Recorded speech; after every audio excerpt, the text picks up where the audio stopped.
Well, the precarious time for many small businesses in Canada is only getting more precarious for many of them.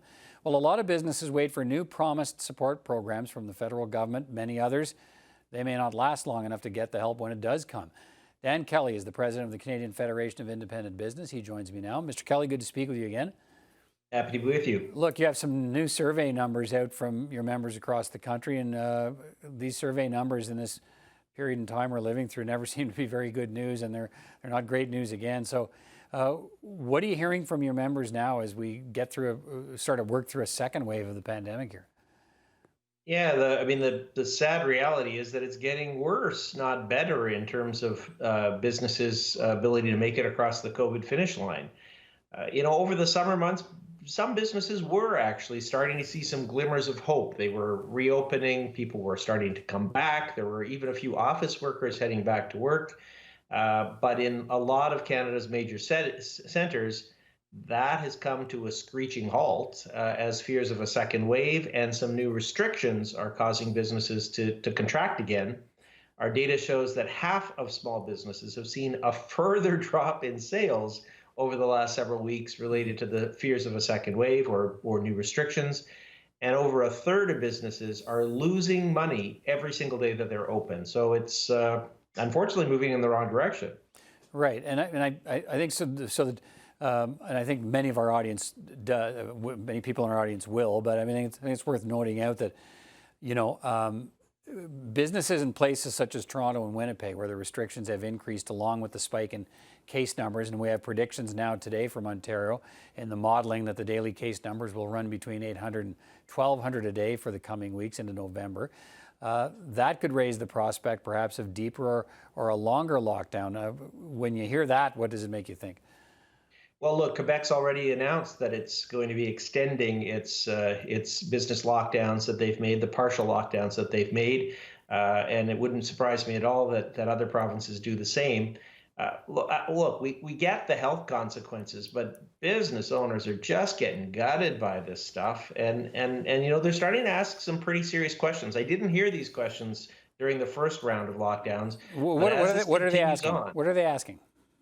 Well, they're asking to see the evidence that it's coming from, say, restaurants, and whether these actions that governments are taking are absolutely necessary, or if they are getting lumped in with cases ticking up from house parties and schools going back. And that we're hearing a lot more of that. So, right now in Toronto and Winnipeg, 70% of businesses have said that their sales have slid again over the last number of weeks. And over half are losing money every day that they're open. The government support programs are still, in many cases, in the legislative stage. We haven't even seen the introduction of legislation, let alone implementation of the programs. And I think we can do an awful lot better than what we're doing right now in terms of ensuring if we are going to have to close down a single additional business, that there is complete support available to that entrepreneur to help them get across this, given how long the pandemic has continued. I know that you're constantly working the phones, working emails, talking to members, talking to government. What can you tell us about where, I think it was a few weeks ago now, the government introduced its new rent relief program for small businesses. Where's that at? No, it's a good question. Look, I was really encouraged that there were major reforms made to the rent subsidy, which was a complete disaster, more enhancements made to the wage subsidy, which has worked reasonably well, and even an expansion of the CEBA loan program. And all those three things are good news. Chrystia Freeland, the Deputy Prime Minister, has been listening carefully. We've been in communications almost every week. But she was only appointed as finance minister a few short weeks ago, and unfortunately, we're still dealing with some of the lack of concern, the lack of movement of the programs from the past. But we've got to get this stuff through Parliament fast, because it is now. We're at the end of October. There's another rent bill due this week for most independent businesses across Canada. And the rent support program is supposed to be retroactive to October. I'm not super optimistic that business owners are going to see any money coming from the new program until December. And what's that going to mean for many of them? The ones that talk to you, how close are they to that line?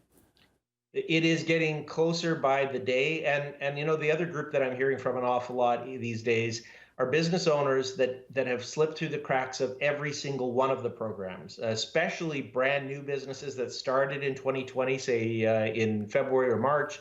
I just talked to a business owner that put a $400,000 investment in a restaurant.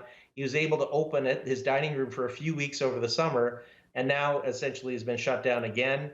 And he is essentially, he's saying that he has no future now, and all that investment is going to go down the drain. He hasn't qualified for rent subsidy, the wage subsidy, nor has he qualified for even the CEBA loan. This is dangerous stuff. The government's got to move faster to get these programs in action. If we're going to have a chance of saving some of these businesses, especially those facing a further round of lockdowns. Right, and then you talked about some businesses starting to ask questions about whether they really need to be in this kind of lockdown. They want to see the evidence for that. We saw, under penalty of threat of fines and legal action in Quebec, that gym owners there just earlier this week were all set to defy the rules and open anyway. They since backed down. But are you concerned that unless the help flows to these businesses much more quickly, and that they get a sense that someone's looking out for them, that we're going to see some of that in other parts of the country too? That businesses, what we've started to call a sort of a COVID mutiny. Look, Minister Freeland spoke about that in her remarks just yesterday, about the fact that, if we don't have good and proper business supports in place, these are the kinds of things that will happen. I think she's right. We need to make sure that we're delivering on these if we want to have businesses with the patience and the ability to have jobs available for Canadians at the end of the COVID finish line. But we're still a long way around that. There are tons of businesses that have not seen any money delivered from any of the major government support programs. That needs to change. But we need to make sure governments, too, are locking down only those that are absolutely necessary, and not a day longer than is necessary through this process. And I'm not sure that the communications efforts have been particularly strong for this round. There was a lot of patience and understanding on the part of the business community in March and April. That's wearing pretty darn thin among my members right now. All right, Dan Kelly, good to get this update on what's happening in the small business community and across the country with, I think it's more than 100,000 members you represent. Thanks for your time tonight, and we'll stay in touch. Anytime.